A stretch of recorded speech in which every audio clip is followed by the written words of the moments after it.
청년 정치인의 시원한 시사토론 사이다 더.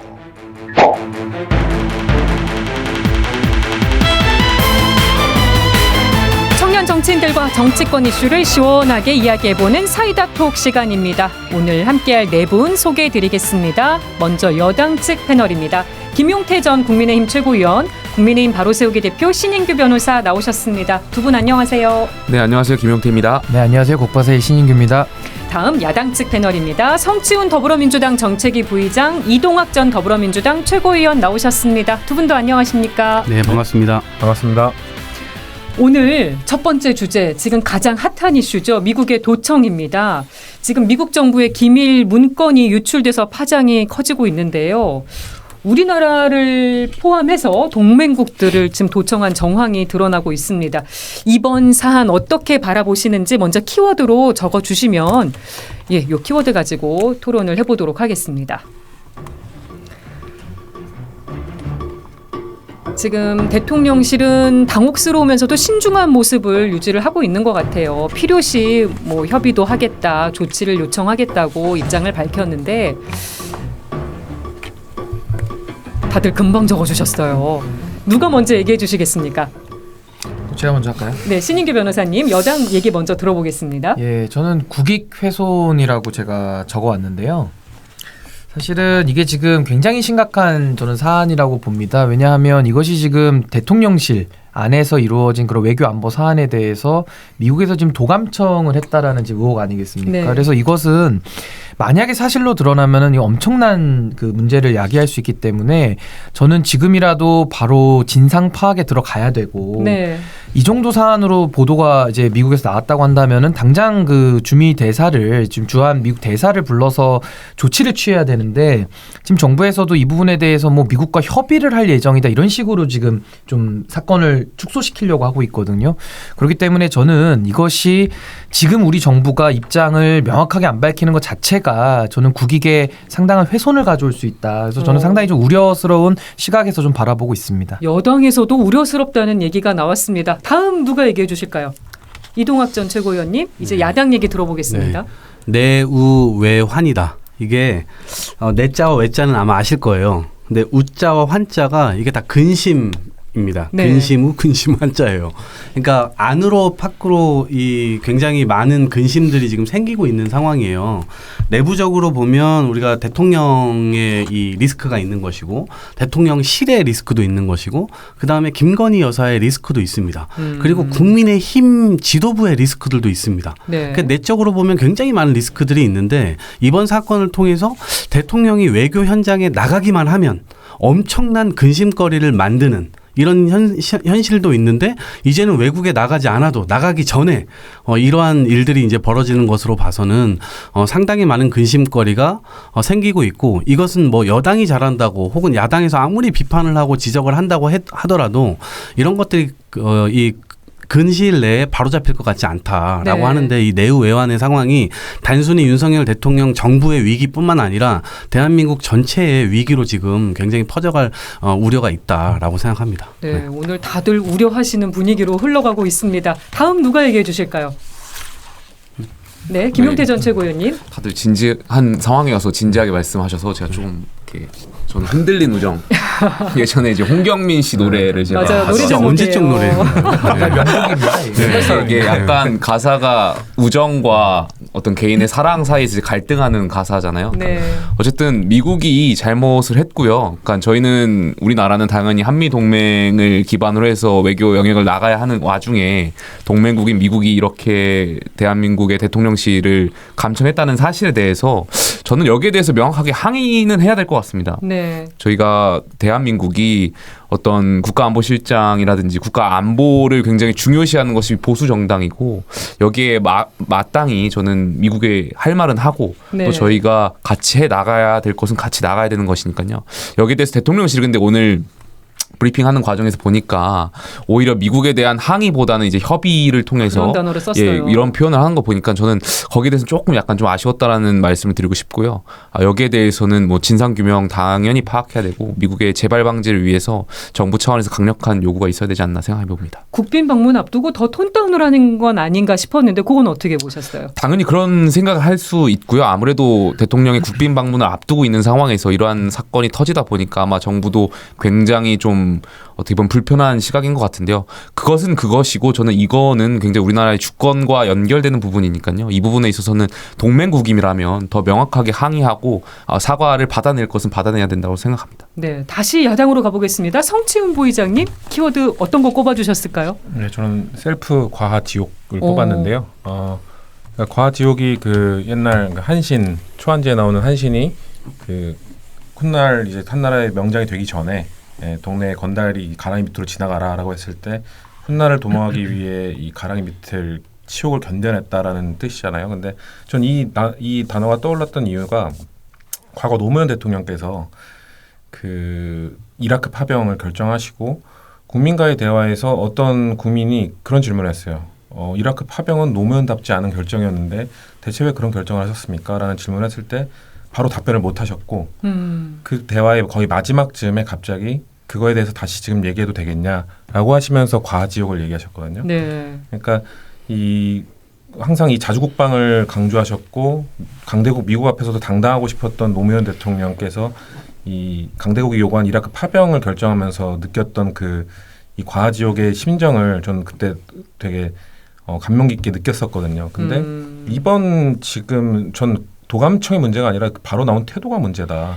이거는 알아서 지금 가랑이 밑으로 기어 들어가고 있다는 전 모습이거든요. 네. 그러니까 아까 말씀하셨지만 김기현 대표 입에서는 그 사실관계 확인이 아니라 항의라는 단어가 나왔어야 되는 거고 대통령실도 마찬가지로 이 가해자인데요. 가해자와 협의를 하겠다라고 말하는 것 자체가 지금 잘못된 발언이거든요.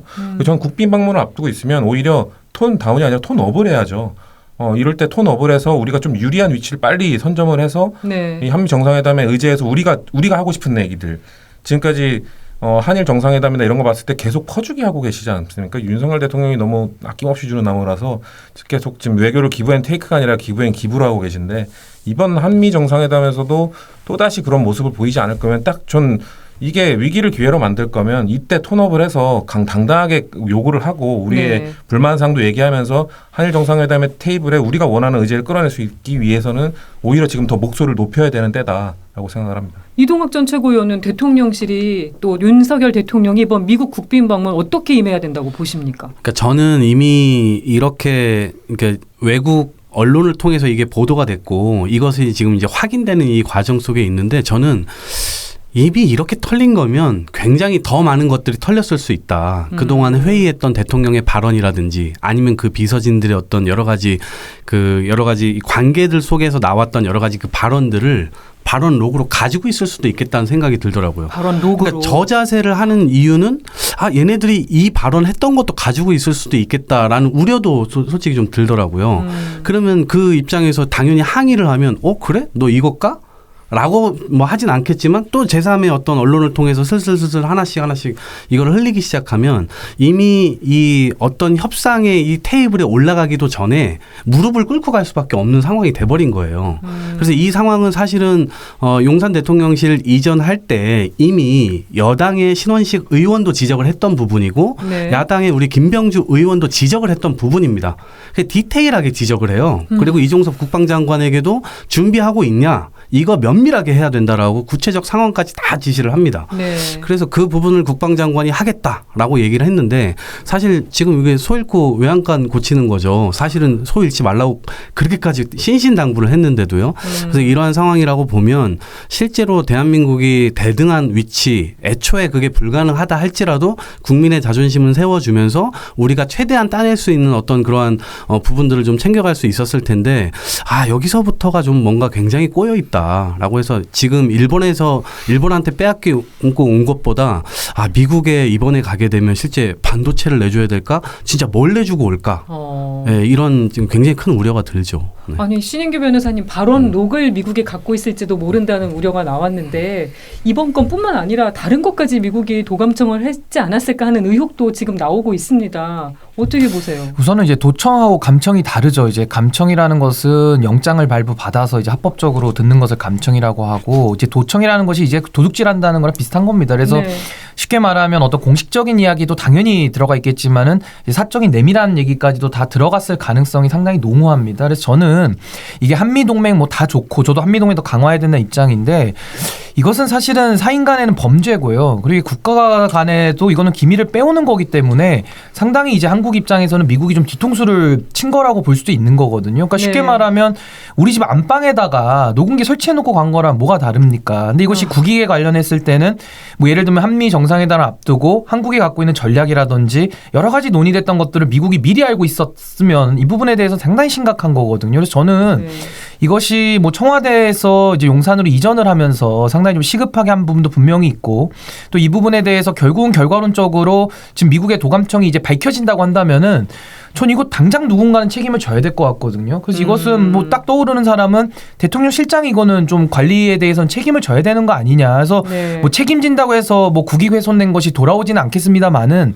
앞으로도 이 부분에 대해서는 좀 심각성을 가지고 정말로 저는 명민하게 대처를 해야 된다. 이거 굉장히 국민들께서 불안해하시고 저는 이 문제는 상당히 이것은 좀 심각하게 여겨질 수밖에 없다. 저는 이렇게 봅니다. 저는 여기 이게 대통령실만 털린 게 아니라 전 관저도 위험하다고 봅니다. 관저도 이번에 옮겼잖아요. 공사하는 과정에서 무슨 일이 벌어졌을지 알 수가 없어요. 그리고 대통령실 공사하는 과정에서도 알지도 못하는 어디 중동 무슨 관련된 업체가 들어와서 일을 하고 관저 역시도 굉장히 사적인 어떤 거래로 인해서 이거를 그냥 통으로 그냥 계약해가지고 여사 아는 쪽에서 했다 뭐 이런 얘기들이 많이 흘러나오고 있잖아요. 이 과정에서 도대체 어떤 일들이 벌어지고 있었는지 실제 감시가 제대로 됐는지 이러한 부분들을 그냥 미국 속에 빠져 있기 때문에 저는 관저도 위험하다고 생각해요. 네. 근데 저는 이전과 관련해 가지고 이번에 이전했기 때문에 도청이 됐다라는 주장에는 쉽게 납득할 수 없는 것이 지금 말씀하신 대로 대통령실이 쓰고 있는 곳은 원래 국방부의 부지였고 건물이었고요. 말씀하신 관저는 아마 그 육군참모총장의 관저였나요? 그러니까 이런 것이 문제가 됐더라면 과거에 그러한 것들이 이제 도청이 되었다라는 거니까 저는 너무 과하게 해석하는 것 같고 물론 이제 공사 과정에서 리모델링 하면서 이제 그걸 말씀하시는 것 같은데 너무 과하게 이전 때문에 그런 거라고 저는 보는 건 너무 과도한 해석인 것 같고요. 그래서 이번에 저는 이번 일을 계기로 그러니까 저희가 한일 정상회담을 보더라도 대통령께서 뭔가 국제정치에서 선한 의도를 가지고 하면 상대방도 선한 결과를 가져오실 거라는 생각을 하셨던 것 같은데 이번 기회에 좀 아셨으면 좋겠습니다. 국제정치는 무정부 상황이잖아요. 각국이 물론 한미동맹 굉장히 중요합니다만 그 상황 속에서도 첨예하게 각국이 자국의 이익을 위해서 다 활동하고 있는 것이거든요. 일본도 마찬가지고요. 이번에 제대로 그러니까 미국의 한미동맹이 굉장히 중요하지만 미국에 항의할 것은 대통령께서 항의하셔가지고 아까 성치훈 부의장 말씀하셨던 것처럼 이번 한미정상회담 에서 의제가 저희가 전략적으로 좀 저희한테 좋은 잣대가 이루어질 수 있도록 좀 하셨으면 좋겠습니다. 흔들린 우정이 회복될 수 있겠습니까? 뭐 저는 회복될 수 있다라고 생각합니다. 지금 이전이 문제인 게 아니라 졸속 이전이 문제거든요. 그때부터 우리가 지적을 했던 부분이 오케이 청와대를 개방하고 갈 거면 추진을 하되 이렇게 졸속으로 빠르게 추진하다 보면 지금 안보 문제도 당연히 발생할 수 있고 청와대 개방 과정에서 지금 이미 청와대 이제 지금 팔이 날린다고 하지 않습니까? 사람들이 안 찾기 시작했거든요. 경제적 효과도 없는 걸로 지금 드러나고 있는 상황이기 때문에 그런 졸속 이전 뭔가 왜 이렇게 빠르게 이걸 급하게 추진하려고 하지 않은 의문점을 나타냈던 게 문제라고 생각을 하고 그리고 저는 지금 이거에 대해서 강력하게 항의를 못하는 이유를 이 한미동맹을 굳건히 하기 위해 하지 못한다라고 얘기하는데 저는 이 70년 한미동맹이 이 정도 도감청 물론 심각한 문제지만 이 정도 사건으로 흔들리거나 뭐 기반이 무너진다거나 이럴 거라고 생각하지 않습니다. 역으로 생각하면 오히려 이럴 때 강하게 얘기를 해도 괜찮을 정도로 굳건하게 한미동맹을 우리가 지금 70년 동안 유지하고 있기 때문에 오히려 이럴 때 이 계속 사실 우리가 이 동등한 관계 동맹 관계가 아니었지 않습니까? 우리 아무래도 강대국과 국가의 권력 차이가 있었기 때문에 이럴 때 할 수 있는 얘기들을 많이 해놔야 되는 건데 너무 저자세로 가면은 지금까지 우리나라가 요구할 수 있었던 걸 요구 못했던 이 역사를 되풀이하게 되지 않을까 우려스럽습니다. 그러니까 저도 이게 지금 미국에 대해서 이런 도감청이 발견됐는데도 지금 항의조차 못한다라는 게 저도 문제의 핵심인 것 같고요.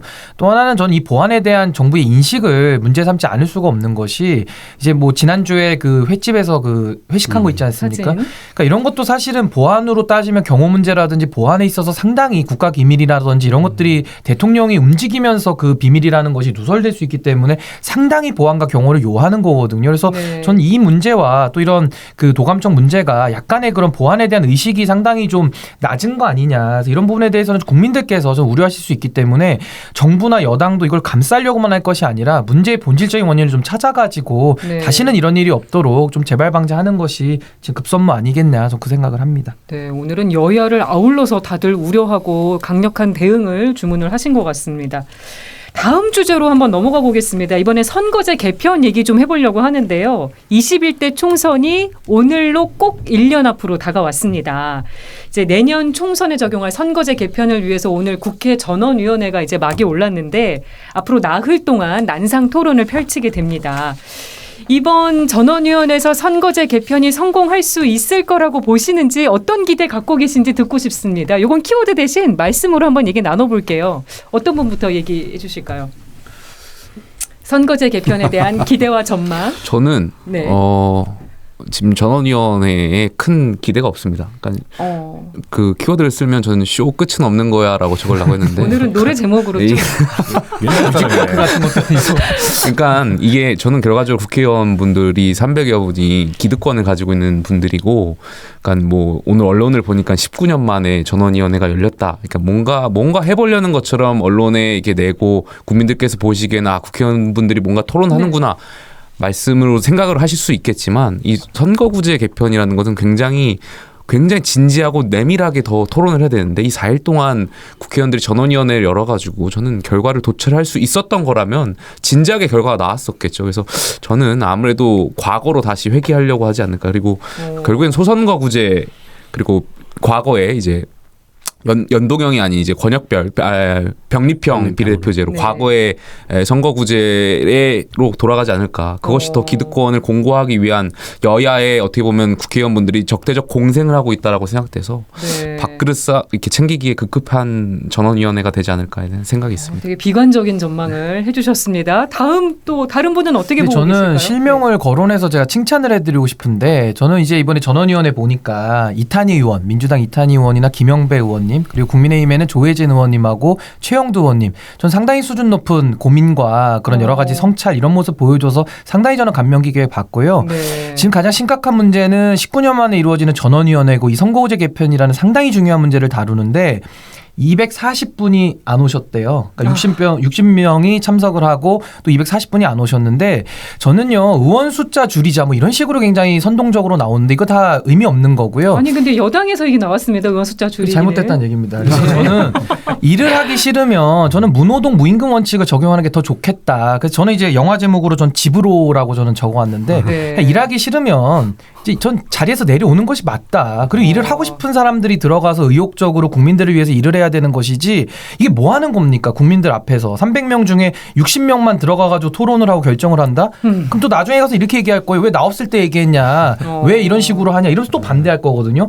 아니 이런 비생산성이 어디 있습니까? 그래서 저는 아까 그 말씀드린 그 네 분의 의원님들은 좀 더 저는 국가를 위해서 봉사하셨으면 좋겠고 네. 나머지 분들 그 선거구제에 대해서 굉장히 좀 삐딱하게 바라보거나 아예 불참하시는 분들은 그냥 계속 집에서 좀 쉬시는 게 어떨까? 좀 그런 제안을 좀 드리고 싶습니다. 여당에서 강하게 이게 의견이 나왔습니다. 야당 얘기도 들어볼까요? 성채문 부장님. 이번 전원위원회 나와서 발언하는 사람들 중에 분명히 선거제도 개혁을 와해시키려는 사람이 있을 것이다. 와해요. 예, 이거를 무산시키려는 세력들이 있을 것이다. 저는 그 대표적 사람들의 주장 키워드는 의원 정수 감축일 것이다.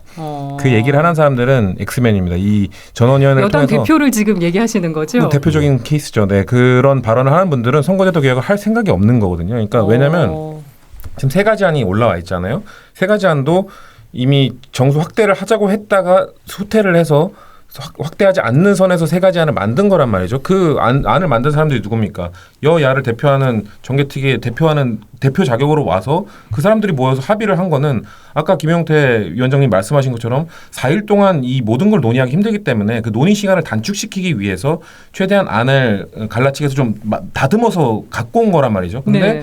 저는 좀 전원위원회 발언 몇 분을 보니까 다 동문서답하고 있어요. 그러니까 이 세 가지 안에 대해서 어떻게 생각하세요라는 걸로 시작을 해야 되는데 전혀 다른 얘기들을 하고 있는 거예요. 거기서 이미 이 정도는 합의가 됐다라고 해서 세 가지 안을 중심으로 물론 수정을 할 수 있죠. 전원위원회 자체가 그 세 가지 안을 무조건 하나를 선택하는 게 아니라 세 가지 중에 수정안을 만들 수 있도록 되어 있기 때문에 할 수 있는데 네. 그 발언을 통해서 들어보니 전혀 다른 얘기를 하고 있고 세 가지 안 후퇴하는 이 시간을 되돌리려는 발언들을 하는 사람이 너무 많기 때문에 이런 사람들한테 맡겨서는 이게 뭐 합의점을 찾기 힘들 것이다. 이게 지금 4일 동안 100명이 발언하도록 되어 있지 않습니까? 7분씩 마지막 날은 5분인데 네. 좀 100명 발언하고 아마도 합의가 안 될 것이고 빠르게 이 포기 선언을 받아내고 이 조건 제가 저번 주에도 말씀드렸던 것도 이걸 빨리 외부로 옮겨야 된다고 생각합니다. 지금 국회에서 이 공론화 조사위를 만든다고 하는데 그쪽으로 빨리 이걸 협박을 해야 된다고 생각합니다. 너 당신들 여기서 합의 못 내리면 거기로 넘길 거다라고 이 국민적 목소리를 내서 합의를 하게 만들거나 네. 아니면 그들이 포기하도록 포기 선언을 받아내서 빨리 넘겨야 하는 것이 저는 선거제도 개혁의 유일한 방법이라고 생각합니다. 네, 저희 이동학 전 최고위원님 저희가 시간이 다 돼가지고 네. 라디오 버전 끝나고 유튜브 버전에서 말씀 그러겠습니다. 이어서 듣도록 하겠습니다. 네, 사이다톡 유튜브 버전으로 이어가겠습니다. 우리 선거제 개편을 위한 국회 전원위원회가 오늘 막이 올라서 여야 청년 정치인들은 어떻게 바라보고 있는지 이야기를 들어보고 있었는데요. 지금까지는 부정적이고 비관적인 전망이 더 많았던 것 같네요. 우리 민주당 이동학 전 최고위원님 말씀도 한번 들어볼까요? 4월 10일이 넘었기 때문에 이미 불법 국회입니다. 이 법에 정해진 시한 안에 원래 이것을 다 획정까지 끝냈어야 되는 일인데 논의를 질질 끌다가 이제 와서 이걸 논의를 한다? 애초에 이제는 이 권한을 갖기가 어렵습니다. 그래서 그걸 좀 뺏어 와야 된다고 생각하고요. 이게 애초에 이 30석 인원수를 줄이겠다라고 얘기를 한 것은 전 국민의힘이 약간의 협상의 지렛대로 이걸 삼아보려고 하는 것 아닌가라고 하는 고도의 어떤 정치 혐오 전략을 쓰는 것이라고 생각하고요. 이게 아이러니하지 않습니까? 정치를 굉장히 혐오스럽게 지금 양당이 진흙을 던져가면서 하고 있는데 당연히 의원수를 줄이겠다라고 하면 국민들은 거기에 환호를 하게 되는 거죠. 이 아이러니한 상황인 것이고요. 두 번째로는 이제 지금의 이제 제도 자체가요. 이게 일단 서로 양당의 어떤 적대적 공생 관계를 계속해서 강화시키는 채로 하게 되니까 네. 실제 아무리 능력 있는 사람이 의회로 들어간다 하더라도 상대방한테 진흙 던지는 능력이 훨씬 더 중요하게 되는 거예요. 그러면 이제 살아남게 되는 이 상황으로 가게 되는 것이고 두 번째로는 지금의 이 켜켜이 쌓여 있는 이 문제를 협의하고 타협해내지 못하면 대한민국이 앞으로 나아갈 수 없다는 겁니다. 그래서 네. 사실 선거제도를 해야 된다라고 하는 당위성이 우리 앞에 놓여져 있는 것인데 지금 이 당위성이 있음에도 불구하고 의원들의 어떤 태도나 자세는 이것을 진지하게 바라보고 있지 않고 이것을 어떤 공익적인 어떤 직위 이렇게 보는 게 아니라 개인적인 사적인 직위 내가 국회의원을 한 번 더 할 수 있냐 없냐 이런 개인의 유불리로 지금 접근하고 있기 때문에 사실은 국회 내부에서의 협상이나 이 타협안은 잘 안 나오게 될 것이다. 그런 차원에서 이제 향후에 이제 미니 대한민국을 좀 만들어서 5천 명의 국민 배심원제를 통해서 그 안에서 다시 논의가 돼서 공론장을 통해서 국민들이 결정하는 이 안을 지금의 국회의원들은 추인하는 정도로만 이 일을 했으면 좋겠다 이렇게 생각하고 있습니다. 아무도 성공할 거라고 보시는 분이 없는 거네요. 되게 슬픈 현실인데요. 지금 야당에서는 30석 줄이자는 제안에 대해서 정치 혐오를 부르는 제안이라는 얘기까지 나왔습니다. 여당에서 누가 좀 얘기를 해주시면 좋겠는데요. 그러니까 저는 이 선거구제 개편에 대해서 이거를 반대하고 이거에 대해서 논의에 합류 안 한다는 것 자체가 저는 이해되지 않거든요. 그러니까 쉽게 말해서 의원 정수를 30석 줄이자는 얘기는 의원들의 특권을 더 높이자는 얘기입니다. 그러니까 이거는 개혁을 하자고 하니까 엉뚱한 말로 대답을 하는 거랑 똑같아서 그냥 하지 말자는 얘기를 그냥 비겁해지기 싫으니까 이제 하나의 핑계를 갖고 오는 것밖에 안 되거든요. 그러니까 저는 이게 선거제도 개편을 안 할 수가 없는 것이 지금 대한민국 정치가 계속 나빠지고 있지 않습니까? 국민들께서는 불신은 점점 높아지고 가중되고 있어요. 근데 매번 총선할 때마다 반 정도, 절반 정도 물갈이를 합니다. 네. 근데도 계속 나빠집니다. 그 원인이 있지 않겠습니까? 그럼 그 원인에 대해서는 사실은 이제 뭐 공천제도 문제가 있지만 이 선거제도라고 하는 것도 굉장히 중요한 문제의 원인이거든요. 근데 네. 이거를 놔두고서 개선하지 않는다라는 것이 저는 정치인들이 이것은 직무유기다. 저는 이렇게 생각을 합니다. 네. 이번에 대통령 지지율에 대한 이야기 다음 주제로 한번 넘어가 보겠습니다. 여론조사 결과 하나 소개를 해드릴 텐데요. 리얼미터가 미디어 트리뷴 의뢰로 지난 3일부터 닷새 동안 전국 18세 이상 2,504명을 조사한 결과입니다. 윤석열 대통령에 대한 긍정평가가 지난주보다 0.3%포인트 하락한 36.4%로 집계가 됐습니다. 표본오차 95%, 신뢰 수준에서 플러스 마이너스 2.0%포인트고 자세한 사항은 중앙선거여론조사 심의위원회 홈페이지를 참조하시면 되겠습니다. 이번 여론조사 결과 어떻게 보시는지 윤 대통령에 대한 긍정평가가 하락한 조사 결과 키워드로 적어주시고 이야기 나눠보도록 하겠습니다. 어떻게 보고 계실지 한번 들어볼 텐데요.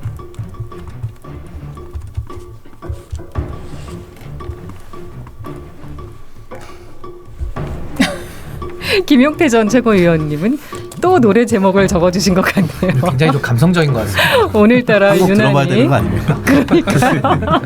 날라온 김에 하시죠. 유튜브인데 노래가 먼저 많아요. 들어볼까요? 네. 저는 그것도 옛날 노래만 잘 달콤합니다. 아니 굉장히 슬램덩크 달콤해요. OST로 준비했습니다. 네. 뜨거운 코트를 가르며 오, 진짜 너에게로 멋있었어. 가는 길을 제가 골랐는데요. 그러니까 네. 대통령께서 후보 시절에 선수는 전광판을 보지 않는다라는 말씀하신 적이 있어요. 네. 근데 저는 지금 이 시점은 전광판을 봐야 되는 시점이라고 생각해요. 그러니까 지지율이라는 것이 달리 말하면 좀 대통령께 정말 직언을 드리면 점수거든요. 국정 지지율에 대한 점수라고 저는 보는데 많은 국민들께서 사실 좋은 점수를 지금 주시는 건 아니잖아요. 네. 그러니까 여기에 대해서 굉장히 경각심을 가지셔야 된다라고 생각하고요. 그러니까 대통령께서 지금 한일 정상회담이라든지 여러 가지 대통령께서 결단하신 내용들을 보면 뭔가 내가 결단할 테니 돌은 나한테 던져라 이런 좀 태도신 것 같아요. 네. 근데 글쎄요, 저는 국민들께서 글쎄요 그러한 것을 원하실진 잘 모르겠는데, 그러니까 왜 대통령과 국정 지지율에 대해서 이렇게 나왔는지에 대해서 면밀하게 좀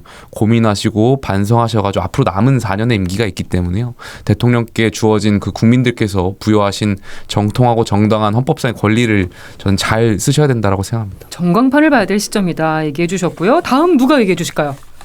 성치훈 부의장님. 네, 저는 지금이 고점이다. 더 떨어질 것이다. 주식이면 지금 팔아야 되는 건데 오. 뭐 지금까지 보여왔던 뭐 윤석열 정부의 1년이 채 안 됐는데 보여준 그 미숙한 운영 그리고 위기 대처 능력 또 아마추어 정권 같은 모습들을 봤을 때 이 회복될 여지가 안 보이거든요. 반전의 여지가 하나도 안 보입니다. 오히려 계속 이런 것들이 누적될 거라고 보고요. 이런 것들이 나왔을 때 빠르게 실수를 인정하고 인사를 바꾼다든가 뭔가 방향을 바꾼다든가 그런 흐름을 바꾸는 모습들이 보여야 되는데 1년 동안 보였던 그런 그 위기 상황에서 단 한 번도 그걸 인정하고 넘어간 적이 없거든요. 윤석열 정부가. 네. 전 그렇기 때문에 그런 모습을 봤을 때 지금이 고점일 것이다라고 보고, 근데 저는 사실 이번 여론조사에서 좀 역설적으로 안타까웠던 부분이 우리 당이 1등을 했어요. 그러니까 그 정당 지지율에서, 그러니까 그 오차범위 밖으로 1등을 했더라고요. 저는 그게 좀 안타까웠거든요. 왜냐하면 우리 당이 1등을 하는데 제가 볼 때 우리 당이 잘한 게 지금 없거든요. 반사이. 네, 그러니까 아무것도 잘한 게 없는데 계속해서 지금 뭐 이동학 최고도 있고 그렇고 저도 10년 넘게 여기에 있으면서 덜 못하는 싸움을 이렇게 계속 이어져 오고 있고, 이번에도 설마 이렇게까지 덜 못하는 걸로 지지율이 올라갈 거라고 생각했는데 45%까지 올라가는 거 보고 아, 우리 이게 마냥 웃을 수는 없다. 국민들이 얼마나 괴로울까. 이 결과를 보면서 윤석열 대통령의 국정 지지율을 보고 보수 지지층도 슬퍼했겠지만 이 민주당의 지지율이 오른 거 보고 중도층의 이런 또 합리적 지지자들이 나는 지지하지 않았는데 왜 이 정당이 또 오르고 있지라는 의문점을 갖지 않았을까라는 생각을 하면서 좀 안타깝게 이번 여론조사 결과를 보고 있습니다. 네, 정부 비판뿐만이 아니라 자아 성찰도 같이 해주셨습니다. 그다음 누가 얘기해 주실까요? 신인규 변호사님. 뭐 비슷한 맥락인데 내용은 좀 다르고요. 저는 마지막 옐로 카드다. 마지막에 점을 찍으셨어요. 예, 마지막 옐로 카드다라고 저는 썼는데요. 저는 우리 그 성춘 의장님 말씀하신 거를 저도 불과 6개월 전에 느꼈던 겁니다. 그러니까 국민의힘이 별로 잘한 것도 없는데 민주당 덕분에 지지율이 막 10% 차이 나고 이러면서 네. 이게 도대체 왜 이럴까? 우리가 잘한 게 없는데 이런 느낌을 늘 갖거든요. 그러니까 이게 지금 대한민국 정치의 문제를 그대로 보여주고 있는 겁니다. 서로가 더 못하게 경쟁을 해가지고 저쪽이 못할 때는 이쪽이 득점을 하고 이쪽이 못하면 저쪽이 득점을 하는 굉장히 시소 게임하는 듯한 영원히 끝나지 않는 그런 평행선을 달리는 느낌이거든요. 네. 저는 윤석열 대통령께 왜 제가 마지막 옐로 카드라고 했냐면요. 이게 이제 30%대가 무너지면요. 이제 더 이상 공무원들이 말을 듣지 않습니다. 그게 이제 레임덕입니다. 그래서 저는 조기 레임덕을 지금 걱정해야 될 상황에 왔다. 이것이 뭐 총선에서 지구서 레임덕 오는 건 그건 당연한 거죠. 지금 1년밖에 안 됐는데. 그렇죠. 중간평가에서 지구서 레임덕 오는 건 너무나 당연한 건데 저는 우려스러운 것이 총선 가기도 전에 이게 지금 스스로 무너져 내리는 이런 결과가 지금 초래될까 봐 전 굉장히 우려스럽거든요. 그럼 그 원인은 뭐냐? 첫 번째는 여당 내에서 먼저 싸웠어요. 그러니까 여당 내에서부터 우리 대통령을 만들어준 세력들을 잘라내면서 싸우기 시작했고 그다음에 이제 민주당하고 싸우죠. 근데 민주당하고 싸우는 것은 전당대회를 하는데 어떻게 최고위원들이 공약을 내세우는 게 아니라 다 민주당하고 내가 제일 잘 싸울 수 있다 이런 얘기를 모두가 합니다. 네. 그러니까 맨날 싸우는 거고 지금은 이제 민주당하고 싸우는 걸 넘어서 이제 국민들하고 싸우기 시작한 겁니다. 그러니까 국민들은 계속 아니다 우리가 권한을 위임했고 우리가 주인이다라고 외치고 있는데 대통령께서는 무슨 국민이 주인이야 내가 주인이지 지금 이렇게 하고 가고 있거든요. 그럼 진짜 주인인 국민들 대통령께서도 헌법주의자라고 하셨고 하느님이 주신 거라고 부활절에 얘기하셨는데 왜 그 헌법에 대해서 충실하지 않느냐 여기에 대해서 국민들은 문제 제기를 하는 거거든요.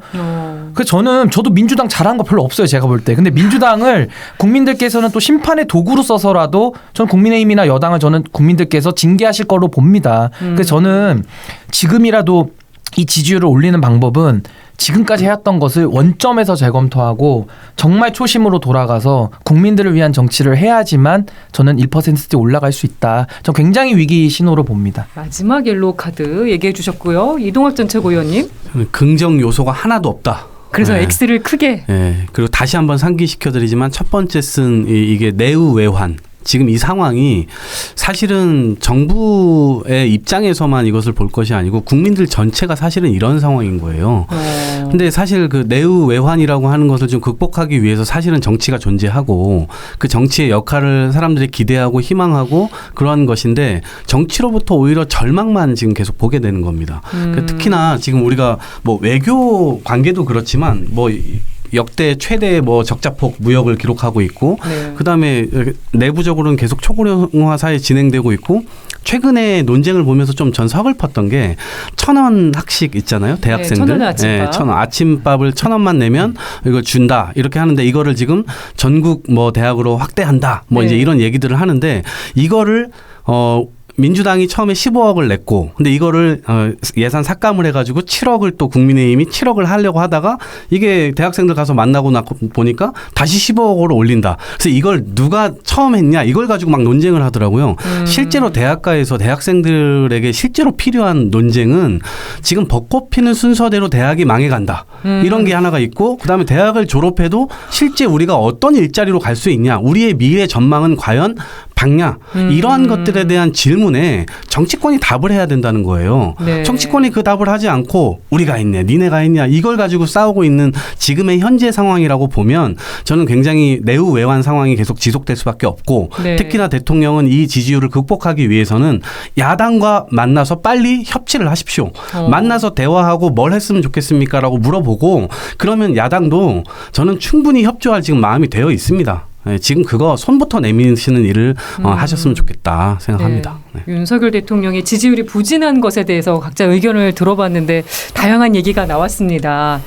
마지막으로 드릴 질문은 두 가지를 적어주시면 돼요. 두 가지를 얘기해 주시면 되겠습니다. 각자의 성찰과 서로에 대한 성찰을 같이 해주시는 거예요. 각자 소속 정당에서 고쳤으면 하는 점 하나, 그리고 상대방의 정당에 대해서 고쳤으면 하는 조언 하나, 요 한 가지씩 해서 두 가지 짚어주시면 저희가 들어보고 오늘 토론을 마무리하도록 하겠습니다. 제가 질문을 두 가지를 같이 드려가지고 생각하실 시간이 좀 필요하실 것 같기도 하고 뭐 적어주셔도 되고요. 말로 풀어주셔도 좋고요. 편하신 대로 해주시면 되겠습니다.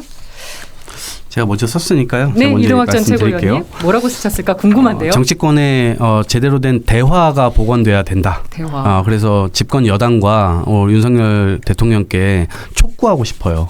대화를 하자. 라고 하는 것이고요. 우리 민주당은 저는 원칙으로 돌아가야 된다. 우리가 사실 공동의 선을 향해 끊임없이 나아가는 작업이 이 정치인으로서 해야 되는 작업인데 유불리에 따라서 혹은 내가 조금 손해볼 것 같아서 사회 원칙으로 정해둔 것마저도 이거를 다시 다른 것으로 돌리고 네. 잘못했어도 잘못했다고 얘기하는 게 아니라 이 원칙이 잘못된 거야 라고 보여지는 그런 행동들 언행들을 많이 하거든요. 그래서 사실 이건 우리 당뿐만 아니라 정치인들 스스로가 내가 왜 정치를 하지? 그래 사회 공동선을 향해서 끊임없이 어렵게 나아가는 길인데 그 사회 공동선을 우리가 해치고 있는 것 아닌가? 이건 돌아볼 대목이 있다고 생각합니다. 네, 대화와 원칙, 스스로의 정당에 던져주는 조언이자 또 상대방에 던져주는 조언으로 두 가지 얘기해 주셨고요. 다음 얘기해 주실 분. 저는 아까 제가 집으로라는 영화 얘기했는데 지금은 드라마로 제가 미안하다, 존중한다라고 원래는 사랑한다인데 네. 존중하다를 제가 바꿨는데 저는 뭐 저희 국민의힘이나 뭐 민주당이나 고칠 거 얘기하면 이거 밤새서 아마 토론을 해야 되기 때문에 그럴 수는 없을 것 같고 저는 서로에게 좀 미안하다는 말을 좀 했으면 좋겠어요. 그러니까 서로가 서로를 남탓만 하고 다 너 때문에 내가 이런 거야라고 할 게 아니라 서로 좀 미안하다라는 말을 좀 했으면 좋겠고요. 그리고 두 번째로는 저는 의원님들이 이렇게 뵈면서 가장 저는 좀 이게 겉과 속이 다르다라고 느끼는 게 항상 존경하는 의원님이라고 합니다. 근데 그 존경한다라는 그 멘트는 전 되게 좋게 봐요. 왜냐하면 상대를 존경하는 것도 있지만 그 상대를 찍어준 국민에 대한 저는 존중의 의미가 내포돼 있다고 보거든요. 네. 그럼 말로만 존경한다고 할 게 아니라 진짜 존경을 해야죠. 근데 보면은 말로만 존경한다 그러면서 비꼬기도 하고 전혀 속으로는 존경하지 않으면서 말로만 그렇게 하니까 이건 위선이고 가식이거든요. 그래서 저는 서로가 서로를 존중한다면은 이렇게까지 싸우면서 서로가 서로를 정말 죽일 듯이 미워하는 이런 정치는 좀 극복될 수 있지 않을까. 그게 저는 국민들께 드릴 수 있는 정치권의 뭐 선물 내지는 도리다. 저는 이렇게 봅니다. 정말 생산적인 얘기들이 막 오가고 있는 것 같습니다. 다음 누가 얘기해 주실까요? 전 적진 않았는데 전 윤석열 대통령 비판을 오늘 좀 많이 해서 그냥 가볍게 말씀을 드리면 좀 정치를 하시라라고 말씀을 드리고 싶은데요. 정치. 저는 대한민국 대통령은 이 고도의 정치 행위를 가장 열심히 해야 되는 그 플레이어거든요. 근데 윤석열 대통령이 지금까지 보인 모습을 보면 정치인 출신도 아니었고 그러다 보니 그 정치 혐오를 가장 앞장서서 주장하고 계신 것 같아요. 그러니까 국민들이 오히려 정치를 혐오하고 등을 돌리고 쳐다보지 않을 때 오히려 대통령이라는 지도자는 그러지 마시고 우리를 한 번 더 봐주십시오. 정치권을 한 번 더 봐주십시오라고 정치를 국민들이 다시 돌아볼 수 있도록 호소하는 앞장서는 사람이어야 되는데 윤석열 대통령께서는 본인이 일단 정치에 대해 불신을 하고 계시고 이게 그 여야가 문제가 아닙니다. 지금 야당에 대해서 당연히 불신하고 계시지만 여당 내부의 정치인들조차도 지금 윤석열 대통령이 불신하고 계시기 때문에 그래서 뭐 다음 총선 때 무슨 검사들이 나올 것이 이런 흉흉한 소문이 나오는 이유가 윤석열 대통령이 우리가 그 보기에도 느끼기에도 국민들이 보시기에도 이 사람은 정치를 불신하고 있구나. 네. 정치권을 믿고 있지 않구나라는 시그널이 자꾸 나오기 때문에 그런 거거든요. 그래서 저는 윤석열 대통령이 최고의 정치 행위자로서 좀 정치를 믿고 정치를 좀 하셨으면 좋겠다는 생각이 있고 민주당에 던지는 성찰 메시지는요? 민주당에는 오늘 총선을 1년 앞두고 오영환 의원이 불출마 선언을 했잖아요. 네. 전 그걸 보고 좀 느끼시는 게 있었으면 좋겠습니다. 저는 왜 이렇게 희소한 오영환 의원이 아마 밑에서 나이 어린 걸로 몇 번째일 텐데 젊은 의원이었어요. 그런 희소한 젊은 의원이 이렇게 불출마 선언을 하고 왜 좀 빨리 좀 떠났으면 좋겠는 분들은 아무도 불출마 선언을 하고 안 하고 있는가.